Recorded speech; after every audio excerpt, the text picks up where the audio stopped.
Alhamdulillah Auda, baiklah Auda, kita akan terus membawakan Auda ke segmen Elite Rohani kita untuk hari ini, hari Jumaat. Dan ini adalah merupakan wawancara secara virtual kita yang pertama. Segmen Elite Rohani dan tajuk yang akan kita bincangkan, yang akan kita bawakan kepada Auda penonton apa-apa lagi pada hari ini ialah mengenai dengan merawat jiwa. Topik yang cukup menarik ni Sarina. Betul sekali ya. Dan bersama kita dalam segmen ini Yang Mulia Dr. Hajah Mas Suryati binti Haji Yahya, Timbalan Pengarah Pusat Penataran Ilmu dan Bahasa Universiti Islam Sultan Syarif Ali Unisa. Kita sapa rakan tetamu kita pada pagi ini. Assalamualaikum Doktor. Waalaikumsalam warahmatullahi wabarakatuh. Alhamdulillah sihat hari ini ya. Alhamdulillah sihat. Alhamdulillah. Baik. Ni topik kita ni hari ini cukup indah sebenarnya untuk kita bincangkan sesuai untuk kita timbulkan dalam masa pandemik COVID-19, merawat jiwa. Dalam masa kita ni teranah di rumah, ramai orang jiwa gusara, gundah gulana. Orang last time kita ni pada episod yang lepas rasanya pernah dibincangkan mengenai dengan uri semasa teranah di rumah, kesihatan uri mental semasa COVID-19 ini. Jadi bersesuaianlah cukup topik hari ini Dr. Hajah. Kita akan membincangkan mengenai dengan merawat jiwa ni Dr. Hajah. Mungkin untuk soalan pertama Dr. Hajah, dapat menerangkan betul, dapat kita menerangkan apa sebenarnya maksud rawatan jiwa ni Dr. Hajah. Silakan Dr. Hajah. Baik, bismillahirrahmanirrahim. Alhamdulillahirabbil alamin. Wassalatu wassalamu ala asyrafil anbiya'i wal mursalin wa ala alihi washabbihi ajma'in. Rabbi shrah li sadri wa yassir li amri wahlul 'uqdatam min lisani yafqahu qawli. Rabbi yassir wa la tu'ammir. Astagfirullah. Baik, Assalamualaikum warahmatullahi wabarakatuh. Kepada para penonton, para pendengar di mana jua segmen ini dapat diikuti, doa saya ialah mudah-mudahan kita ni semua dalam peliharaan Allah jua, dan bila-bila lagi kita ni terpaksa melalui kehidupan normal baru pada ketika ini. Jadi insya-Allah melalui segmen ini saya akan cuba mengupas sedikit satu tajuk yang berkaitan dengan merawat jiwa sebenarnya, dan tajuk ini sebenarnya mempunyai kesinambungan jua dengan tajuk yang dibawakan pada 2 minggu yang lepas. Cuma 2 minggu yang lepas tu lebih kepada kerohanian dalaman, tapi ini berkaitan dengan merawat jiwa, tapi akan saya kaitkan dengan kedudukan mental itu sendiri. Baik, secara definisinya ialah merawat jiwa. Jiwa ni ya sebenarnya kalau dalam bahasa Arab akan merujuk pada satu perkataan yang bermaksud an-nafs ataupun perkataan an-nafs sebenarnya. Kita ini sebenarnya meminjam perkataan bahasa Arab sebenarnya. An-nafs itu yang sebenarnya melahirkan banyak pengertian, antaranya adalah jiwa. Sebenarnya. Jadi selain daripada itu, kalau kita ini merujuk kepada kitab yang disebutkan sebagai Mukasyafah Al-Qulub yang ditulis oleh Imam Al-Ghazali. Jadi kitab ini sebenarnya penting sebenarnya untuk kita lihat, mungkin jarang barangkali dibahaskan ataupun dikupas kitab ini. Jadi kitab ini sebenarnya ia adalah mendedahkan, menyingkap dan mendedahkan apa aktiviti hati kita ni itu, apa yang dibuatnya, apa perbuatan yang dilakukannya, macam itu. Jadi kitab ini adalah asalnya ditulis oleh Imam Al-Ghazali dan saya rasa ada banyak terjemahan dibuat juga. Jadi kitab ini membahaskan sebanyak lebih daripada 100 pembahasan mengenai dengan terkait dengan bagaimana cara merawat jiwa sebenarnya. Jadi dalam hal ini Imam Al-Ghazali menulis kitab Mukasyafah Al-Qulub itu, ia memberikan empat yang besarnya, empat tunjakan yang besar, dan 2 daripadanya pernah sudah dibahaskan, iaitu mujahadah dan jua riyadhah. Namun hari ini saya akan bahaskan khusus kepada rawatan jiwa itu sendiri. Baik. Itu adalah sedikit sebanyak yang dapat saya berikan mengenai dengan definisi jiwa, dan saya ambil daripada kitab Mukasyafah Al-Qulub tadi. Baik, dalam perkara ini juga Yang Mulia Dr. Hajah ya, barangkali dapat diterangkan kenapa perlunya kita ni untuk merawat jiwa.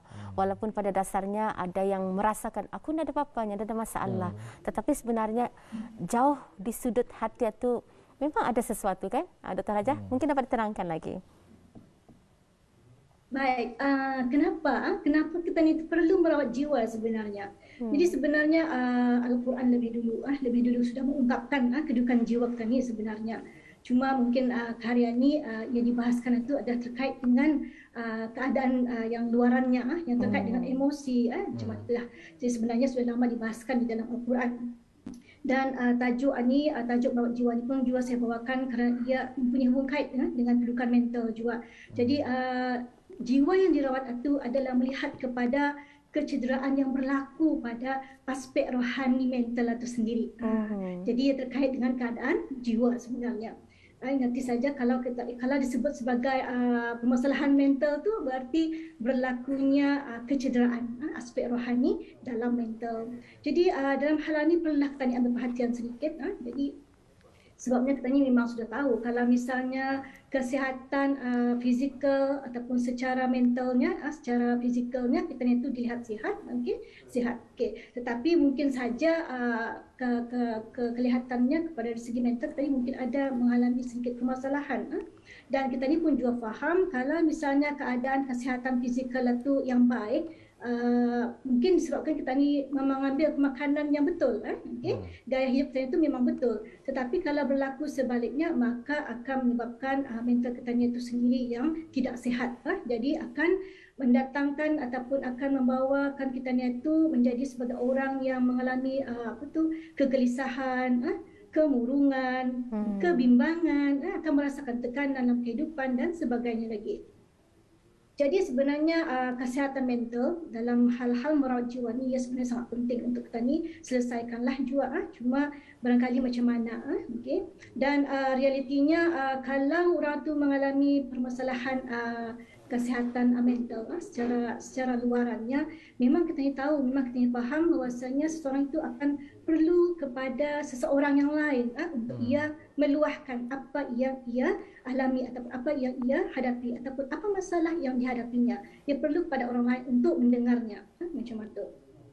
Jadi dan memang sebenarnya Quran sudah lama menjelaskan, menyebutkan memang tadi ini kalau manusia yang sentiasa berkeluh kesah itu memang juga ada disebutkan di dalam Al-Quran dalam surah Al-Ma'arij ayat 19 hingga 20.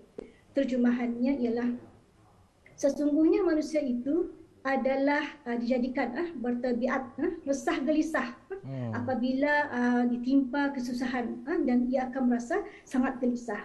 Jadi merujuk kepada beberapa kajian yang juga dilakukan. Jadi kita ni ditemukan daripada kajian yang banyak itu menemukan bahawasanya terdapat berbagai situasi yang menyumbang serta menambahkan lagi keadaan orang itu bertambah resah gelisah perasaannya dan menambah sifat kemurungannya dalam kehidupan. Ada banyak faktor sebenarnya. Jadi dan dalam hal ini pun ia dapat dinafikanlah juga antaranya mungkin saja permasalahan rumah tangga, keadaan rumah tangga yang belum stabil, keadaan tempat kerja tidak stabil, musibah yang melanda seperti mana yang kita hadapi pada waktu ini, itu di antaranya lah yang juga menyebabkan kepada kegelisahan dan kemurungan tadi itu sebenarnya. Cuma dalam hal ini saya ingin cuba mengungsikanlah apakah rawatan yang sesuai secara umumnya dalam kita ni mendepani jiwa kita ni yang resah gelisah tadi itu. Secara umumnya kalau mengikut kitab Mukasyafah Al-Qulub tadi itu, Imam Al-Ghazali mengungsikan 3 rawatan sebenarnya. Pertama, rawatan pertama yang diberikan oleh Imam Al-Ghazali itu ialah kita ni kena bertaubat kepada Allah Subhanahu wa taala. Itulah ubatnya, rawatan pertama. Jadi kita ni mau kena lakukan. Sebab kita ni akan sentiasa setiap hari sebenarnya kita ni itu melakukan dosa. Cuma barangkali antara sedar dan tidak. Ada dosa besar yang kita ni lakukan. Ada juga dosa kecil yang kita ni lakukan. Maka kita ni perlu bertaubat. Itu adalah rawatan pertama yang dikongsikan oleh Imam Al-Ghazali. Sementara rawatan kedua pula ialah perlunya kita ni itu membentuk sifat sabar. Dan sentiasa berdoa. Ini adalah rawatan yang kedua yang dikongsikan oleh Imam Al-Ghazali sebenarnya.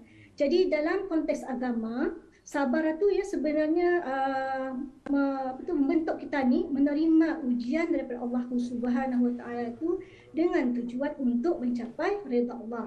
Jadi orang yang mempunyai sifat sabar yang baik, ia akan mempunyai personality yang baik. Jadi seorang itu apabila sabar, insya-Allah ia pasti akan dapat menahan dirinya ataupun dapat melawan segala ujian dan cabaran yang dilalui dalam kehidupannya. Itu adalah rawatan kedua yang diberikan oleh Imam Ghazali. Dan di samping itu kata Imam Ghazali, jangan lupa untuk berdoa. Sebab kalau berdoa tu ya kita ni memohon semoga Allah memberikan kita ni rahmat dalam kehidupan kita ni. Dan Allah juga sentiasa menunggu kita ni sebenarnya di sepertiga malam menunggu mana-mana hambanya yang berdoa kepadanya, mohon doa kepadanya. Insya-Allah Allah Taala akan kabulkan. Cuma mungkin lambat dan lambatnya tu mungkin lambat cepatnya tu adalah mungkin cerita keduanya. Itu adalah rawatan yang akan diberikan ataupun yang dikongsikan di dalam kitab Mukasyafat Al-Qulub, bagaimana merawat jiwa yang penuh kesah tadi itu secara umumnya. Dan itulah tadi yang disebutkan. Itu kalau secara umum ni Dr. Hajah ya. Dr. Hajah ada mengongsikan tadi kepentingan doa. Itu memang betul Dr. Hajah. Kalau tadi berdoa, tadi mendekatkan diri kepada Allah Subhanahu Wa Taala, Dr. Hajah. Mungkin Dr. Hajah soalan seterusnya Dr. Hajah, kalau kita boleh kongsikan bagaimana kalau kita ni kan merawat, kadang-kadang rasanya macam jiwa aku ni kosong punya jiwa aku ni. Jadi kalau berada dalam situasi yang sebegitu Dr. Hajah, apa nasihat kita? Bagaimana cara kita ni menangani merawat jiwa yang terasa kosong? Kadang-kadang individu itu mentafsirkan hanya pasal itu redanya, tapi mungkin saja disamakan dengan seperti jiwa yang kosong. Okey, baik. Saya sengaja membawakan satu tajuk yang memang khusus untuk jiwa yang kosong. Sebab memang ramai orang kita ni menghadapi atau mengalami merasa jiwa yang kosong ni. Cuma barangkali belum bertemu ataupun mungkin belum berjumpa jawapan yang mungkin tepat secara sesuai secara individu. Baik, jiwa yang kosong ni maksudnya secara istilahnya adalah merujuk kepada satu keadaan kemurungan, keadaan yang murung. Jadi macam mana merawatnya itu ialah kita ni kembali jua kepada Allah. Tetapi ini pendekatannya lebih detail daripada yang saya sebutkan tadi secara umum. Okey, secara detailsnya kalau jiwa kita ni itu kosong, kita ni kena kembali jua kepada Allah Subhanahu Wa Taala dengan melaksanakan setiap tugasan kita ni itu adalah ikhlas lillahi ta'ala. Di sini. Saya berikan sebagai satu contoh. Andai kata kita ni bekerja bukan kerana Allah misalnya, kerana bekerja kerana seseorang misalnya, tiba-tiba kerja kita ni tidak diterima, tidak dinilai dengan baik, sudah tentu akan membawa kita ni rasa kecewa, dan kecewa inilah yang akan mengundang rasa kekosongan di dalam jiwa kita ni. Jadi andai ini berterusan, maka itu akan menyebabkan kita ni lambat launnya akan sampai kepada satu tahap di mana kita ni mencapai satu level kemurungan. Itu sebagai contoh. Okey. So itu kita ni perlu kepada kalau kita ni melaksanakan tugasan, biarlah lillahi ta'ala, ikhlas kerana Allah Subhanahu Wa Ta'ala. Kerana kalau kita ni bekerja lillahi ta'ala ni apapun hasilnya, kurang baik kah, bagus sangat kah, kita ni tetap akan mensyukurinya dan kita ni tetap akan reda. Jadi insya-Allah keadaan reda akan menstabilkan keadaan situasi jiwa kita ni tu. Jadi kita ni akan ada merasa kecewa dan akan kuranglah akan rasa kecewa tu, dan akan sampai membuat kita ni rasa murung. Itu perlunya kita ni kembali kepada Allah Taala dengan niat lillahi ta'ala dalam melaksanakan tugas. Terima kasih. Okey, baik. Yang keduanya mungkin yang boleh saya kongsikan. Kalau orang yang jiwanya kosong ni tadi, okey, kalau boleh, bukan lagi kalau boleh, sebenarnya adalah sepatutnya memperbanyakkan istighfar. Memperbanyakkan istighfar sebab kita ni memang akan sentiasa terdedah dengan melakukan segala salah, khilaf kita ni, sengaja dan tidak sengajanya, termakan barang yang halal tidak halalnya.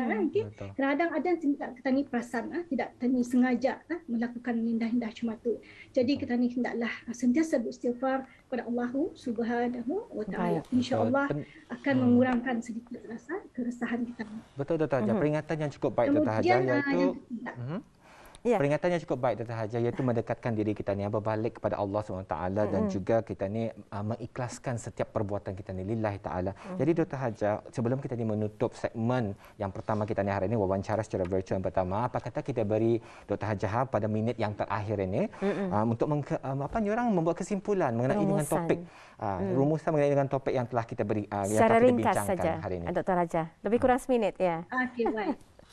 Okey, baik. Sebenarnya penting untuk kita ni merawat jiwa kita ni, sebab jiwa ni adalah sebahagian daripada diri kita ni secara dalamannya. Dan memang jiwa tu ya sesuatu tidak nampak. Maka tidak nampak inilah membuatkan kita ni selalu lalai dengannya. Justru hendaklah kita ni sentiasa berawas-awas kedudukan jiwa kita itu, sebab ia akan memberikan impak kepada luaran kita ni juga. Itulah sebenarnya pentingnya kenapa merawat jiwa, dan jiwa yang bahagia, yang sejahtera itu ialah jiwa yang dekat dengan Allah Subhanahu Wa Taala. Wallahu a'lam bissawab. Baik, Alhamdulillah. Mudah-mudahan ada manfaatnya yang telah pun dikongsikan bersama sebentar tadi, dan kita ni juga turut mendalami, menghayati apa yang dimaksudkan dengan merawat jiwa itu sendiri ya. Dan hati yang kosong itu secara istilahnya boleh dikaitkan dengan kemurungan. Itu yang perlu kita ni faham, dan kita ni dekatkan diri kepada Allah, kepada Pencipta kembali.